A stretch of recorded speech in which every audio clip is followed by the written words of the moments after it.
Mesdames et messieurs, bonjour, bienvenue à ce nouveau numéro de l'émission Allô les jeunes. C'est l'heure de votre émission Allô les jeunes qui reçoit pour vous aujourd'hui Monsieur Serge Moukoko qui est avocat et avec qui nous allons échanger autour du thème l'apport de la jeunesse congolaise dans le développement de la RDC. Maître Serge Moukoko est membre fondateur et président de la Ligue des jeunes du parti Direct Dynamique des Républicains pour l'émergence du Congo. Maître Serge, bonjour. Bonjour, M. Salomon. Bienvenue encore une fois de plus sur ce plateau de l'émission Allô les jeunes. Merci beaucoup. C'est un plaisir d'être avec vous. Très bien. Alors, comment se porte le Direct ? Ouais, en tout cas, le parti politique Direct se porte à merveille. Nous sommes forts, droits dans nos bottes et toujours le cap est sur nos objectifs que nous nous sommes fixés. Très bien. Alors, première question, Maître Serge. Pourquoi intéressez-vous à la jeunesse pour bâtir ces pays plus beaux qu'avant ? Qu'a-t-elle des particularités ? En effet, la particularité de cette jeunesse congolaise et de la jeunesse d'ailleurs en général, c'est qu'il y a la détermination, il y a la force, la vigueur. Si vous voyez même en termes de recrutement, moi qui suis aussi chef d'entreprise sous une autre casquette, vous voyez que lorsqu'on veut recruter les gens, il y a une limite d'âge où on estime qu'à tel âge, la personne est encore forte pour travailler.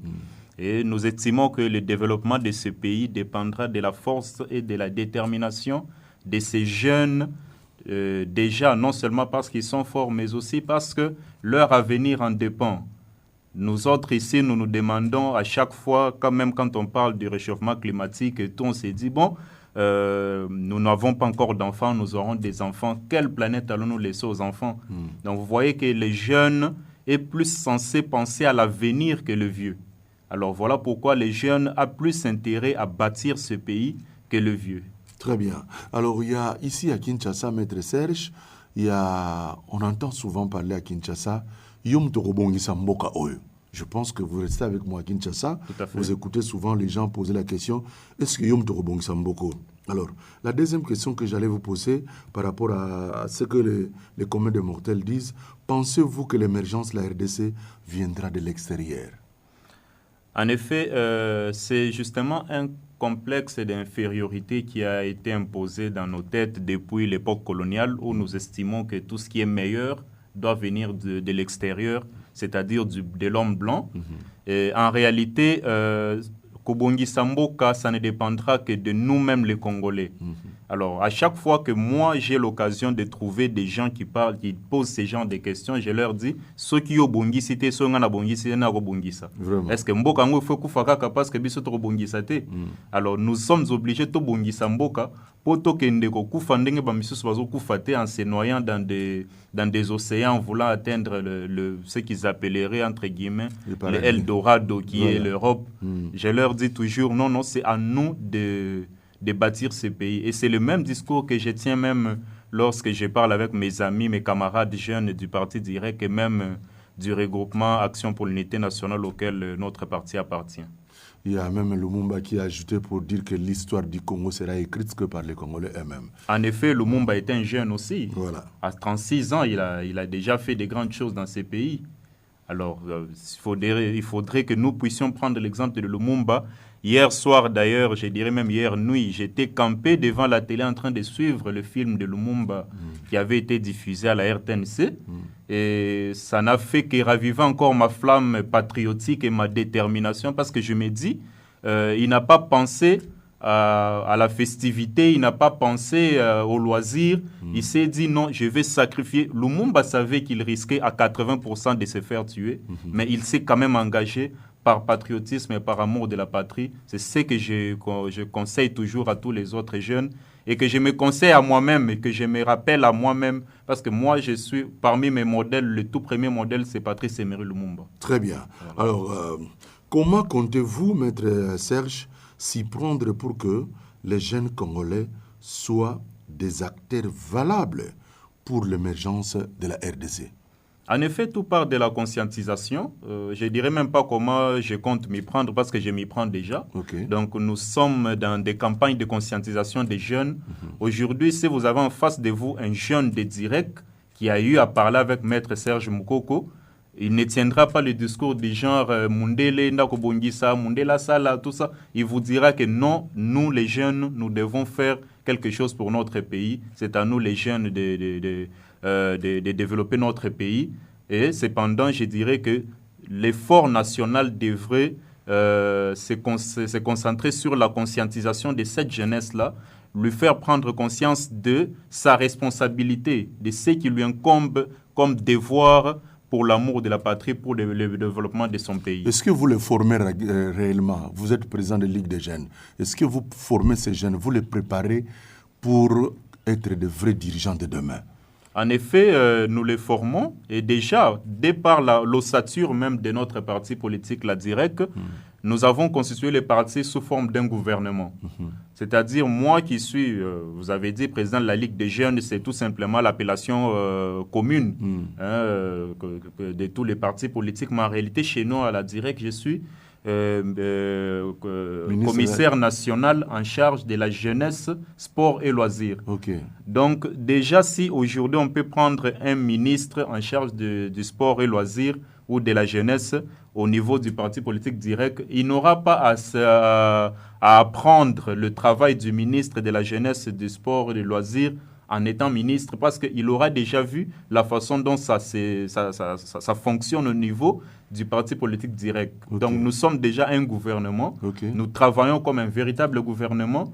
Nous voulons qu'aujourd'hui, le ressortissant ou le membre des directs qui est nommé quelque part aille déjà en sachant ce qu'il a à faire et comment il va le faire, parce qu'il a déjà vu comment tout cela s'est déroulé au niveau du parti. J'avais reçu il y a quelques mois passés ici, ce studio même de l'émission Allô les jeunes, le secrétaire général du parti Bedembundu Diamaela, du fait Mouanantemi, qui avait dit, lui, souhaiter à ce que le président Félix puisse créer un ministère de la souveraineté et qu'on donne ça aux jeunes de Bedem, parce que Mouanantemi les a inculqué les pensées de la souveraineté, du patriotisme du pays.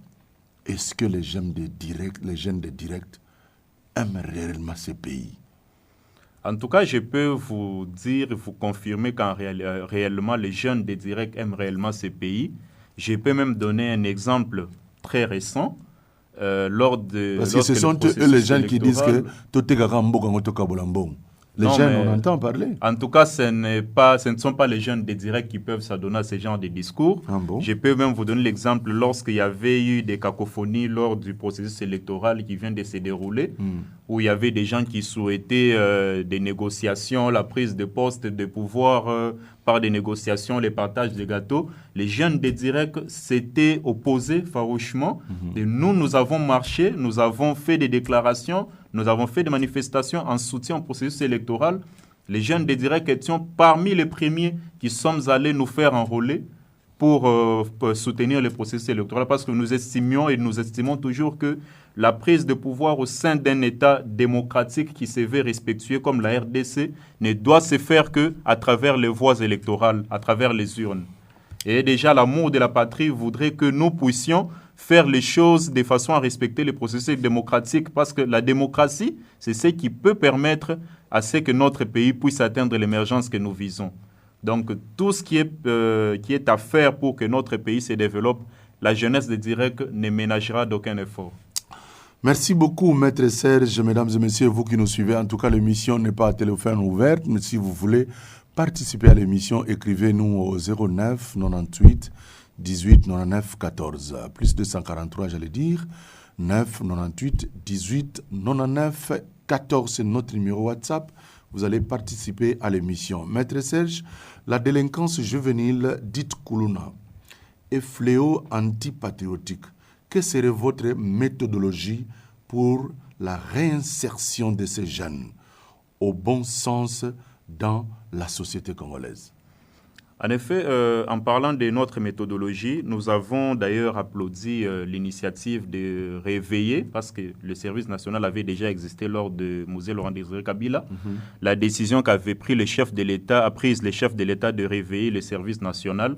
Vous avez vu qu'aujourd'hui, les jeunes qui autrefois étaient destructeurs sont devenus bâtisseurs à travers le service national. Nous préconisons la réinsertion dans ce sens-là, à enseigner à ces jeunes-là. Parce que vous savez, dans la Bible, on dit que nul ne peut connaître le bien à faire et ne pas le faire. Peut-être qu'on ne leur a pas appris ce qu'il fallait réellement faire.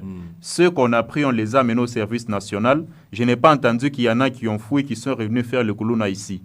Donc, ils ont vu que voilà ce que nous pouvons faire pour construire, bâtir notre pays. Ils s'y sont mis. Alors, je préconiserai d'abord en aval le fait que nous puissions récupérer ceux qui sont déjà de Kuluna, les envoyer leur apprendre des métiers, sous surveillance bien sûr, et en amont, je préconiserai aussi la conscientisation des parents, parce que vous savez que c'est l'éducation de base qui est le socle même de la société. Dès lors qu'au niveau de la famille, je donne mon exemple à moi-même, il y a des choses que je ne pouvais pas me permettre lorsque j'étais encore enfant et que je ne me permettrai même plus en ce moment parce que je vois déjà que j'ai déjà tracé une ligne de conduite à ma vie. Il y a des choses que je ne peux pas me permettre de faire. Mais tout commence par la famille. C'est ça. La conscientisation des parents. Et pour vous amuser un peu, il y a même l'autre fois, j'étais en train de parler avec certains jeunes des directs, je leur disais, mais s'il faudrait que lorsqu'on arrête un Kuluna, qu'on arrête aussi ses parents, on peut aussi faire ça. Que la responsabilité en termes de Kuluna devienne une responsabilité collective des familles, parce que c'est à la famille d'éduquer l'enfant. C'est ça. L'État n'a la responsabilité que de rééduquer. La justice rééduque. Mais l'éducation de base doit commencer par la famille. Nous sommes de retour au studio de la Radio-Télévision nationale congolaise pour continuer cette émission. Allô les jeunes, mesdames et messieurs, pour vous qui venez nous suivre maintenant, nous recevons pour vous Maître Serge Moukoko, qui est avocat, et puis il est membre fondateur et président de la Ligue des jeunes du parti politique direct dynamique des Républicains pour l'émergence du Congo. Avec lui, nous échangeons sur le thème « L'apport de la jeunesse congolaise dans le développement de la RDC ». Maître Serge, certains jeunes ne visent que pour servir son pays. Ils ne jurent qu'à la politique. Est-ce l'entrepreneuriat? Ne serait-il pas salutaire, Maître Serge? Oui, en effet, il n'y a pas que la politique pour servir son pays. Mais c'est là où vont les jeunes facilement. Voilà, moi je prendrais ça de façon positive de façon positive plutôt en disant que c'est une prise de conscience patriotique. Ils estiment qu'en politique, ils peuvent mieux travailler pour les intérêts de la République. Tout comme nous qui sommes aussi, nous sommes en train de travailler. Mais l'entrepreneuriat, c'est quelque chose de bien aussi. Mais vous savez, la politique, on ne devient pas politicien qui le veut. Mais c'est d'abord une question de prédisposition, une question de, comment je peux dire, de destination, de destinée en quelque sorte. Si vous voyez M. Patrice Emery Lumumba, d'heureuse mémoire, il a commencé par faire autre chose. Il travaillait dans beaucoup d'autres choses avant même de se lancer en politique. Mais puisque c'était un appel, là j'emprunte le terme religieux, comme c'était un appel qu'il devait finir en politique, il a fini là-bas. Alors, il ne faudrait pas aller en politique juste parce qu'on a vu des gens qui sont en politique, mais il faudrait se demander, est-ce que j'ai vraiment cette vocation-là? Voilà les termes qui m'avaient échappé. D'abord, la politique, c'est une vocation. Il faut se demander si j'ai cette vocation-là. C'est quoi la vocation? La vocation, c'est quelque chose pour lequel on peut tout sacrifier. Alors, êtes-vous prêt à sacrifier même votre propre vie en travaillant pour la République dans le cadre de la politique? Ça, c'est la question qu'il faudrait d'abord se poser. Parce que nous, parfois, quand nous faisons aussi des déclarations, on se dit, oui, c'est déjà une guerre en quelque sorte déclarée aux impérialistes. Parce qu'ils ne voudront pas des jeunes tels que nous qui avons pris conscience des réels problèmes de notre pays et qui sommes en train de travailler pour y trouver des solutions. C'est ça. Parce que l'impérialiste voudra que le pays, la RDC, reste dans ce gouffre-là afin qu'il soit toujours exploité, qu'on quitte tel qu'on a quitté la colonisation, qu'on demeure dans le néocolonialisme. Alors, avant de venir en politique, rassurez-vous réellement que vous êtes fait pour la politique. Sinon, l'entrepreneuriat, nous-mêmes, nous y sommes aussi. Personnellement, je venais de dire tout à l'heure que je suis chef d'entreprise. Voilà. Donc, c'est un peu ça. Je n'ai interdit à personne de venir en politique, mais rassurez-vous que vous avez surtout les nerfs solides aussi. Hein. Ah, mais si ça va, ça, en politique, on dit que Kongindeza facile, les chances c'est l'Europamba. Il y a de ceux-là qui détournent l'argent facilement. Donc, c'est pourquoi les jeunes veulent se lancer en politique. Vous, en tant que président de Ligue des jeunes, il faut toujours sensibiliser les jeunes, même si en politique, ça ne tient pas. Vous pouvez aller à l'entrepreneuriat. Mais attention, même dire Kongindeza facile, mais ce n'est pas sans risque. Ah oui, voilà. Voilà. Aujourd'hui, vous pouvez peut-être échapper à la prison, mais vous n'échapperez pas à la clameur publique. Et surtout, vous n'échapperez pas à votre propre conscience. Très bien. Même si la justice ne peut pas prouver que vous avez détourné, mais votre propre conscience, enfin, si vous en avez une, bien entendu, vous reprochera toujours que vous avez volé l'argent de la nation. Et Konginda dans la politique, ce n'est pas quelque chose que je conseille aux gens. Nginda Libanda vient en politique travailler pour la République. C'est ça le conseil que je donne aux jeunes. Nous avons une question d'un jeune qui nous vient de la France qui dit ceci. Monsieur Salomon pose la question à Maître Serge que alors que l'émergence de la République passe par l'entrepreneuriat, que faut-il faire pour répondre aux préoccupations des jeunes dans l'entrepreneuriat? Oui, en effet, pour les préoccupations des jeunes au niveau de l'entrepreneuriat, l'État a déjà mis des services en place. Okay. Il y a notamment le guichet unique de création d'entreprise. Il y a l'Agence nationale de promotion de l'investissement, voilà. C'est-à-dire l'ANAPI. Oui. Alors, il y a beaucoup de services comme ça qui ont été mis en œuvre pour permettre aux jeunes d'entreprendre. Et aussi, nous-mêmes, personnellement, nous avons au sein de ma boîte, j'ai aidé plusieurs jeunes à créer des entreprises. Okay. Je les ai aidés à définir les objectifs de leurs entreprises, rédiger les statuts, les démarches de création. En tout cas, je n'ai pas moins de 30 jeunes que j'ai aidés à créer des entreprises et qui sont florissants aussi. Donc, ce n'est pas un problème. Il y a toujours moyen de créer ces entreprises-là. Et surtout, un bon investisseur, un bon entrepreneur n'attend pas d'atteindre un certain montant faramineux pour se lancer. Il commence avec ce qu'il a. En droit, nous disons « uti possedetis ». Donc, utilise ce que tu as. Ça peut toujours aider. Ok, parce que la plupart ne savent pas par où commencer. Hein? Maître Serge, la plupart des jeunes, ils passent leur temps dans les divertissements de boire et de fumer. Vous n'allez pas me contredire. Nous voyons ça ici à Kinshasa. Alors, comment capitaliser cette main-d'œuvre au profit de la République? Le centre de Kanyama KCC, que vous avez évoqué tout à l'heure avec le service national, est un bel exemple. Oui, en effet, l'oisiveté, c'est un vice qu'il faut vraiment combattre. Et en ce qui concerne le fait de boire, oui, en effet, je constate que fort malheureusement, il y a des jeunes qui passent même des journées entières à boire. Et j'estime que de ce côté-là, il faudrait que l'État puisse un peu lier la carotte au bâton, c'est-à-dire durcir un peu les mesures. J'estime que la consommation d'alcool dans ce pays a atteint le niveau des problèmes de santé publique. C'est-à-dire qu'il faudrait que l'État puisse prendre des mesures dissuasives, c'est-à-dire imposer une certaine limite. On ne peut pas consommer l'alcool pendant les heures de service. Que vous soyez travailleur ou pas, on doit limiter la consommation d'alcool. C'est-à-dire qu'avant 18h ou 17h, que personne ne puisse avoir accès à l'alcool. D'autant plus qu'aujourd'hui, l'oisiveté n'est plus simplement l'apanage des chômeurs. Il y a des gens qui sont dans ce que j'appelle un chômage déguisé. Surtout dans l'administration publique, vous trouvez des gens qui sont là. Même pendant les heures de service, ils partent boire. Et ils profitent pour boire parce qu'il n'y a pas de contrôle. Il faudrait qu'il y ait un contrôle, qu'on resserre un peu les taux sur les vendeurs d'alcool pour que les gens ne puissent pas sombrer. Regardez à travers la ville ici, les jeunes qui sont dans des cabines publiques qui vendent des crédits. Sous sa table, il a toujours les aguenins, les whisky, tout ça qu'il est en train de vendre. Vous pensez que vous achetez les crédits, mais quelqu'un qui passe là-bas, on le centre, on dirait bazo kabele or na maboka kanyanga tchena poche, une petite bouteille d'aguenin. Ça revient à la police aussi de prendre ce genre de mesures-là, aux autorités étatiques de prendre ce genre de mesures.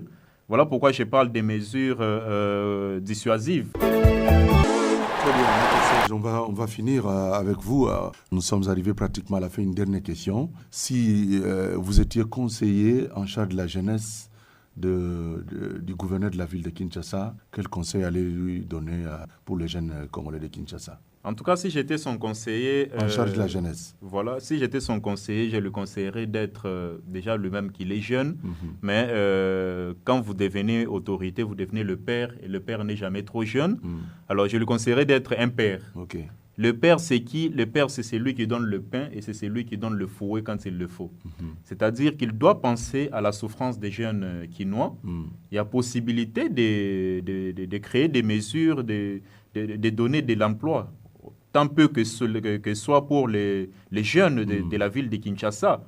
Vous leur donnez des petites activités. Je voyais il n'y a pas longtemps... Enfin, les services qui balayaient la ville. La ville, oui. Dernièrement, j'ai vu ici, il y a les jeunes qui portent des soisibles là, qui sont en train de balayer, d'enlever les poubelles. Je crois que c'est force du progrès ou quoi. Alors, si le gouverneur de la ville peut récupérer la salubrité et confier aux jeunes, il y a des jeunes qui veulent travailler. Oui, oui. Alors, s'il peut récupérer la salubrité, déjà que la ville n'est pas propre, ça lui fait déjà une mission principale. Il peut récupérer des jeunes qu'il peut mettre dans ce service-là, les rémunérer. Il y a des maisons, faire payer la taxe de salubrité, je pense que ça se paye dans les marchés. Si on pouvait faire payer même aux maisons la taxe de salubrité publique pour les rues, pas grand-chose, hein, peut-être même par semaine, 500 francs, ça sera suffisant pour rémunérer tant soit peu ces jeunes-là qui vont se charger de cette salubrité. En effet, le mot de la fin, c'est l'appel à toute la jeunesse congolaise que je vais me permettre de lancer. Vous savez, notre pays est agressé actuellement. Une agression injuste et injustifiée d'ailleurs. Et j'appelle tous les jeunes à un sursaut patriotique qui va faire en sorte que nous ne soyons pas de ceux qui relaient le message de l'ennemi, que nous ne soyons pas de ceux qui font l'apologie des activités de l'ennemi, que nous ne soyons pas de ceux qui rejoignent les rangs de l'ennemi. Chacun de nous, en ce qui les concerne, doit s'élever aussi, combattre cette agression-là autant que nous pouvons. C'est l'appel que je lancerai à tous les jeunes Congolais. Merci beaucoup, Maître Serge, mesdames et messieurs. Nous venons d'échanger avec Monsieur Serge Moukoko, qui nous a et vous aussi honorés pour avoir répondu à notre émission Allô les jeunes de ces jours autour du thème l'apport de la jeunesse congolaise dans le développement de la RDC. Vous êtes tous concernés pour bâtir ces pays plus beau qu'avant par votre participation active selon votre positionnement. Était à la prise de son Maï Soweto, à la réalisation Kofran Ekouchou et à la présentation Salomon Boma. Mesdames et messieurs, restez branchés au programme de la Radio-Télévision nationale congolaise. Au revoir et à la prochaine.